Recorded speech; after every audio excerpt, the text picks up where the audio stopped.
Ar žinote, kad net 82 procentai jūsų interneto svetainės lankytojų vieną kartą joje apsilankę daugiau nebesugrįžta? Sėkmingų atvejų svetainė konvertuoja apie 10 procentų visų lankytojų srauto į potencialių klientų kontaktus. Vadinasi, likę 90 procentų lankytojų atkrenta. Ir tik apie 15 procentų iš jų įvairiais būdais dar kartą grįžta į jūsų svetainę.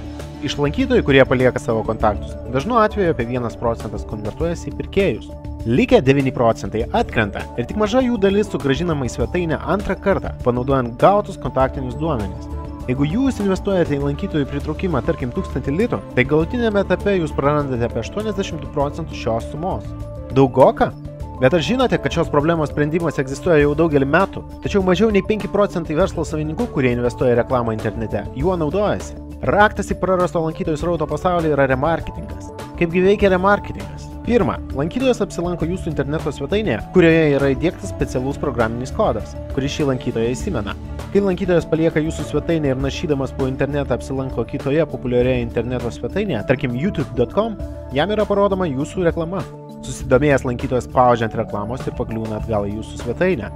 Verta paminėti faktą, kad net nepaspaudus reklaminio skydelio, lankytojui pradedamas formuoti jūsų prekės ženklo įvaizdis. Kaip matote, remarketingas atlieka daugelį efektyvios reklamos funkcijų, kurių negali įgyvendinti SEO, AdWords reklama, naujienlaiškiai ar socialiniai tinklai.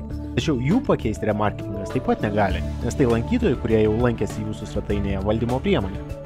Tradicinio marketingo mokslai sako, kad vartotojas yra linkęs pirkti, kai informaciją apie paslaugą pamato mažiausiai 7 kartus skirtingose vietose. Remarketingas būtent tai ir padeda gyvendinti interneto erdvėje. Pasinaudoję remarketingu, jūs galite susigrąžinti vidutiniškai pusę prarastų lankytojų arba pasiekti tuos, kurie kaip tik šiuo momentu svarsto apie jūsų paslaugų įsigijimą. O dabar panagrinėkime, kaip remarketingas pakeičia standartinės interneto svetainės lankytojų srautą. Net pusė ar daugiau remarketingo pagalba sugrįžtančių žmonių yra linkę pasiteirauti dėl paslaugos sąlygų. Todėl paliekančių savo kontaktus lankytojų padaugėja net 20 procentų, o pardavimų skaičius padidėja 3 ir daugiau kartų. Likęs srautas vėl patenka į prarastų lankytojų segmentą, iš kurių dalis grįžta į svetainę kitais būdais. Taigi, bendra kartu su remarketingo pagalba sugrąžinta lankytojų dalis sudaro net 69 procentus visų svetainės lankytojų.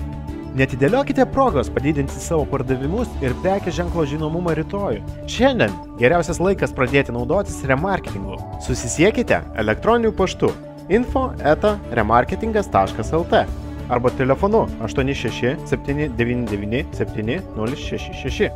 Daugiau informacijos rasite interneto svetainėje remarketingas.lt.